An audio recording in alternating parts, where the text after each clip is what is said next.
Hello guys, আসসালামু আলাইকুম। কি অবস্থা সবার? আশা করি প্রত্যেকেই ভালো আছেন। So guys, YouTuber Rakib Hossain এর নেপাল ব্লগ কবে আছে এবং এই বিষয়ে টিআরএস ফ্যামিলি কি বলেছেন, তাছাড়া নেপালে গিয়ে তারা কি কি করেছেন ইত্যাদি বিষয়গুলো জানাবো আজকের এই ছোট্ট ভিডিওতে। তো যারা যারা রাকিব হোসেনের ফ্যান রয়েছেন তারা এখন এই ভিডিওতে লাইক দিয়ে চ্যানেলকে সাবস্ক্রাইব করে সাথে থাকুন। তো চলুন আপডেটে যাওয়া যাক। আর হ্যাঁ, আপডেটে যাওয়ার আগে রাকিব হোসেন এবং নুসরাত জাহানের অন্তরে কিছু ভাইরাল টিকটক ভিডিওগুলো দেখে আসি, তারপর আসবো আপডেটে। को देख के उससे सीख के उसके जैसा करके उसी के सामने होशियारी करना, फिर तो तुमसे बड़ा जूते नए लिए मैंने कल ही।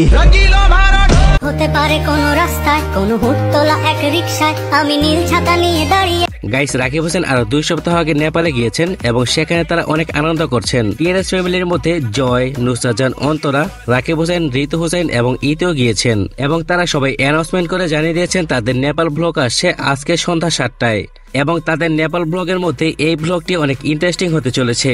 তো গাইস, রাকিব হোসেনের সমস্ত তথ্যাদি আপডেট খবরাখবর জানতে হলে আমাদের এই চ্যানেলটিকে অবশ্যই সাবস্ক্রাইব করে বেল আইকন চালু করে দিন।